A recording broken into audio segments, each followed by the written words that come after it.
Okay, already நம்ம வந்து designing முடிச்சிட்டோம் இல்லையா பார்ட் 1ல. இது பார்ட் 2. இங்க வந்து நம்ம எப்படி அசெம்பிள் பண்ணலாம், காம்போனன்ட்ஸ் எப்படி சூஸ் பண்றோம் அப்படின்ற சின்ன விஷயம் தான். இது வந்து நம்ம ரோபோல இருந்து ஆர்டர் பண்ண பிசிபி தான். நம்மளுக்கு வந்துருச்சு. பிசிபி பார்க்க நல்லா தான் இருந்தது. அதுக்கப்புறம் வந்து பார்த்தீங்கன்னா எக்ஸல் 6009 இந்த ஐசி வந்து செப்பரேட்டாக கிடைக்கிறது ரொம்ப கஷ்டம். இருந்தாலும் எப்படியோ கஷ்டப்பட்டு வாங்கிட்டேன்.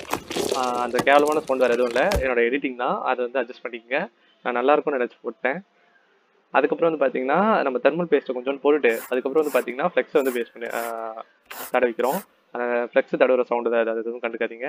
அதுக்கப்புறம் வந்து பார்த்தீங்கன்னா நம்ம வந்து சால்ட்டிங் லெட்டை வச்சு திருப்பி சால்ட் பண்ணுறோம். இதுவும் இரிட்டேட் ஆகுதுல்ல. ஓகே, அடுத்த வாட்டி இதை பண்ண மாட்டேன்.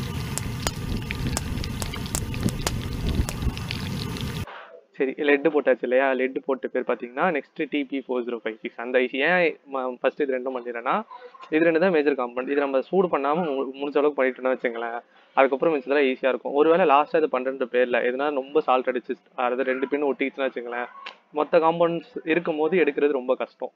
அந்த காரணத்துக்காக நான் பண்ணேன். மேபி வேற எப்படின்னா பண்ணால் நல்லா இருக்கும்னா உங்களுக்கு தெரியும்னா சொல்லுங்க, அதே ஃபாலோ பண்ணிக்கிறேன். பார்த்தீங்கன்னா ஃபர்ஸ்ட் ரெண்டு எல்இடி வந்து ரெண்டு லெட்டை வந்து வச்சுட்டு அதுக்கப்புறம் அந்த TP4056 வந்து மொத்தமாக சால்வ் பண்ணிக்கிட்டேன். அது ஈஸியாக இருந்தது. நெக்ஸ்ட் வந்து எல்இடி தான். எல்இடி வந்து பார்த்தீங்கன்னா போலரிட்டி வந்துட்டேன் அந்த டைமுக்கு. போலரிட்டி வந்துட்டேன் அந்த டைமுக்கு. ஸோ அதனால வேற வழி இல்லாமல் மல்டிமீட்டர் வச்சு செக் பண்ணேன்.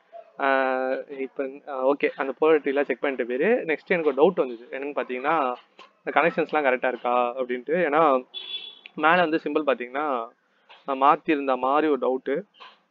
அதனால வந்து என்ன பண்ணணும்னு பார்த்தீங்கன்னா சர்க்யூட் டயக்ராம் எடுத்துட்டு அங்கேருந்து செக் பண்ணிக்கிட்டேன், கிராஸ் செக் பண்ணிக்கிட்டு அது கரெக்டாக இருக்கான்னு பார்த்தேன். கரெக்டாக தான் இருக்குது. அதுக்கப்புறம் எல்இடி வந்து ரெண்டு வச்சு சால்வ் பண்ண போகிறேன். ஓகே, அவ்வளோதான். ஓகே, சால்வ் பண்ணதுக்கு தான் அதை வைக்கிறேன். நான் இண்டிகேஷன் சும்மா ஜென்ரலாக தான் வைக்கிறேன். எல்லோ ஒயிட் ரெட் எல்இடின்னு நினைக்கிறேன், அது ரெண்டு தான் இது. ஓகே, இதை ரெண்டுத்தையும் இப்படி வச்சுட்டு அதுக்கப்புறம் பார்த்தீங்கன்னா ஃப்ளெக்ஸ் கொஞ்சம் அடிச்சுட்டு, ஸோ யூஸ்வலாக ஸ்டெப்ஸ் இப்படி தான் இருக்கும். நம்ம காம்பனன்ஸ் வந்து கரெக்டாக இருக்கான்னு பார்த்து வச்சுட்டு ஃப்ளெக்ஸ் கொஞ்சமாக பேஸ்ட் பண்ணிவிடுவோம். ஓகே, எடிட்டிங் வேறு எதுவும் இல்லை. அதுக்கப்புறம் ஃப்ளெக்ஸ் ப்ளேஸ் பண்ணிவிட்டு ஃப்ளெக்ஸ் போட்டுட்டு அதுக்கப்புறம் வந்து சால்ட்ரு மட்டும் பண்ணுற மாதிரி இருக்கும். ஸோ அது சால்ட்ரு பண்ணும்போது ஃபஸ்ட்டு நல்லா அயன் சூடாகிற மாதிரி பார்த்துங்க. அதுக்கப்புறம் வந்து அந்த இடத்துல வச்சு எடுத்திங்கனாவே மோஸ்ட்லி வந்துடும். எடிட்டிங் வேறு எதுவும் இல்லை, கண்டுக்காதீங்க. ஓகே, எனக்கு இரிட்டேட் ஆகுது, கொஞ்சமாக போட்டுறேன். ஓகே, சால்ட் அடிச்சாச்சு இல்லையா? நான் ஏன் வந்து இதை பண்ணுன்னு பார்த்தீங்கன்னா எனக்கு இது பண்ணாதான் வந்து அந்த இடத்துல ஏதோ கருப்பாக ஆகும். அது வந்து ஆக்சிடேஷனாக நடக்குதுன்னு நினைக்கிறேன். சரியா தெரியல, நான் அப்புறமா வேணால் பார்த்து சொல்கிறேன். ஸோ அந்த ரீசன் தான். ஓகே, இது சால்வ் பண்ணிட்ட பேர் அதை கட் பண்ணி எடுத்துக்கிட்டா கரெக்டாக இருக்கும். அதை நம்ம கட் பண்ணிட்டோன்னா வச்சுங்களேன், தேவையானதெல்லாம் கட் பண்ணி எடுத்துட்டோன்னா கரெக்டாக இருக்கும். ஓகே, என்கிட்ட இருக்குது கொஞ்சம் பழைய கட்டரு, அதனால தான். ஓரளவுக்கு ஒரு ஃபீல் தருது இல்லையா, ஆல்ரெடி நம்ம பண்ணுறோம் அப்படின்ற ஃபீலு அது வருது.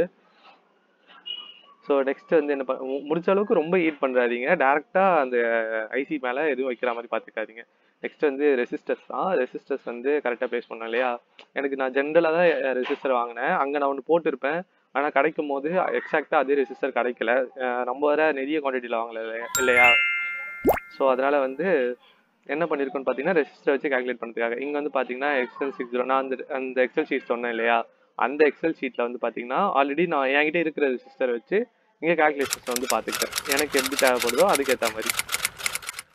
ஓகே, டைப் ரைட்டிங் மாதிரி கேவலமாக சவுண்ட் வருது. ஓகே, ஏதோ ஒன்று வருது. எடிட்டிங் வேறு எதுவும் இல்லை. அதுக்கப்புறம் இதெல்லாம் வச்சு ப்ராப்பராக கால்குலேட் பண்ணிட்ட பேர் அதே மாதிரி TP4056க்கும் வந்து பார்த்தீங்கன்னா நான் ரெசிஸ்டர்ஸ் வந்து டிசைட் பண்ணணும் இல்லையா? அந்த ரெசிஸ்டர்ஸையும் வந்து ப்ராப்பராக வந்து சூஸ் பண்ணிவிடுவோம். ஸோ அதே ஃபார்மேட்டில் எனக்கு எந்த ரெசிஸ்டர் இருக்கோ இல்லாத ரெசிஸ்டர் வச்சு மாற்றி கால்குலேட் பண்ணது தான். நான் இதுதான் எல்லாத்துலேயுமே பண்ணேன். அதுக்கப்புறம் வந்து பார்த்தீங்கன்னா ஓரளவுக்கு வந்துருச்சு. அதுக்கப்புறம் ரெசிஸ்டர்லாம் போட்டு வந்துட்டு இருக்கும். மேபி ஸ்கிப் பண்ணிக்கலாம்னு நினைக்கிறேன். ஓகே, அதுக்கப்புறம் ஜீனோ டயோட் ஒன்றும் இல்லை. ஜீனோ டயோடு எதுக்கு கொடுத்துருந்தோம்? அங்கே எதுக்கு கொடுத்துருந்தோன்னு பார்த்தீங்கன்னா ரிவர்ஸ் வோல்டேஜ் அதிகமாக இருந்ததுன்னா அந்த கரண்ட் மட்டும் ஷார்டன் பண்ணேன், மிச்சோடைய எதுவும் கிடையாது.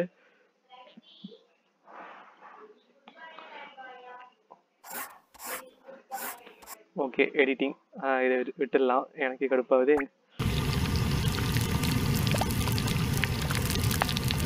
ஓகே, சால்ட் அடிச்சு முடிச்சாச்சு. இப்போதைக்கு இதெல்லாம் ஸ்கிப் பண்ணிக்கலாம், எதுவும் பெருசாக எதுவும் இருக்காது.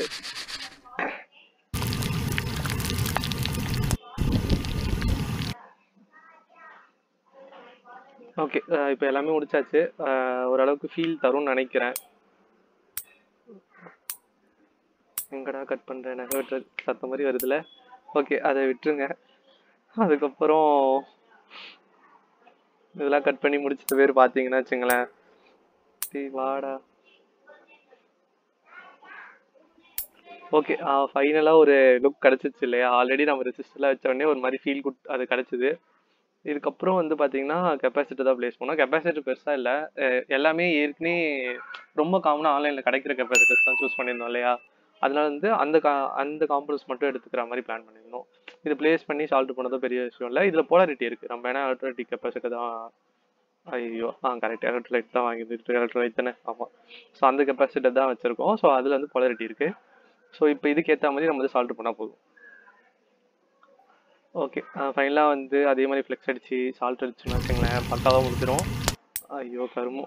ஓகே, இங்கே வந்து பார்த்தீங்கன்னா இங்கே தெரியும்னு நினைக்கிறேன், ஒரு ரெசிஸ்டர் வந்து சம்மந்தமே இல்லாமல் வெளியே தொங்கிட்டு இருக்கு பார்த்தீங்கன்னா தெரியும். ஐயோ இது தெரியுதுங்களா. இந்த இடத்துல ஒரு ரெசிஸ்டர் தெரியுதுங்களா.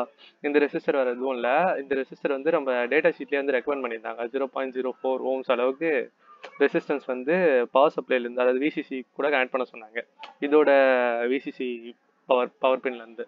ஸோ ஆனால் நம்ம அதை வந்து ஸ்கிப் பண்ணிக்கிட்டோம். நாங்கள் அது எதுவும் பெரிய இம்பாக்ட் இருக்காதுன்னு நினச்சேன். ஆனால் நான் ஃபஸ்ட்டு ஒன்று பண்ணி காமிச்சிருந்தேன் இல்லையா, அதில் வந்து பார்த்தீங்கன்னா நான் பண்ணும் போதே நோட் பண்ணேன். நான் வந்து ஆன் பண்ண உடனே பயங்கரமாக ஹீட் ஆச்சு. ஸோ அதை வந்து அவாய்ட் பண்ணும். அந்த ஹீட்டிங் எப்போ குறைஞ்சதுன்னு பார்த்தீங்கன்னா இந்த ஒரு ரெசிஸ்டர் போட்ட உடனே எனக்கு அந்த ஹீட்லாம் போயிடுச்சு. ஸோ அதனால வந்து இதில் நான் ஆரம்பத்திலேயே வந்து இதெல்லாம் பண்ணிட்டேன். ஓகே, நெக்ஸ்ட் வந்து யூஎஸ்பி பின்னு, அதுக்கப்புறம் ஸ்விட்சு இதெல்லாம் கனெக்ட் பண்ணிக்கலாம். ஓகே, இதெல்லாம் கனெக்ட் பண்ணிட்டீங்கன்னா ஃபைனலாக ஒரு அவுட்புட் இப்படி தான் இருக்கும்.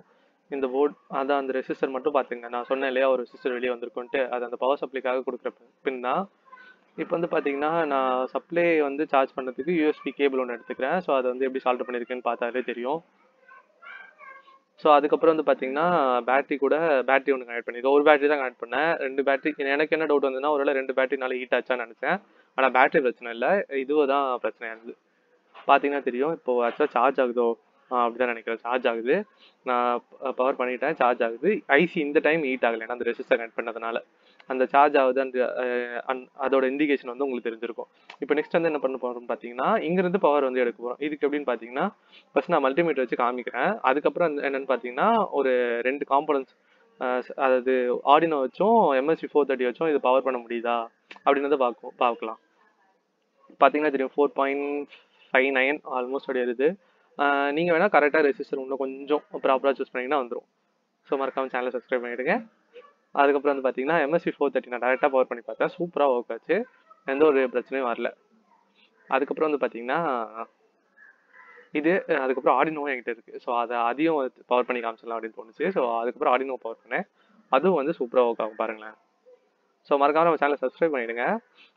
நெக்ஸ்ட் வீடியோ ஒன்று சர்ப்ரைஸாக இருக்குது. என்னென்னு பார்த்தீங்கன்னா ப்ளூடூத் ஸ்பீக்கர் தான் வந்து போகிறோம். அதுக்கு ஆல்ரெடி நம்ம வந்து இதுவெல்லாம் பண்ணியாச்சு. ஸோ ஓகே, இதை ஃபைனலாக பார்த்தாச்சா.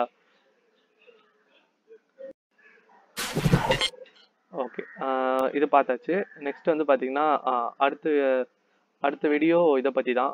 இது வந்து ப்ளூடூத் ஸ்பீக்கர். ஸோ இது வந்து கூடிய சீக்கிரத்தில் நம்ம சேனலில் ஒரு வீடியோ வரும். ஸோ ஆல்ரெடி ஸ்டார்ட் பண்ணியாச்சு. ஆப்பம் வச்சுலாம் ஒர்க் பண்ணதுக்கு ஆப்பம் பார்த்துட்டு இருக்கேன். அதுக்கப்புறம் எல்டி ஸ்பைஸ் சிமுலேஷனும் மோஸ்ட் ப்ராபப்லி நெக்ஸ்ட் சர்க்யூட்டில் வரும்.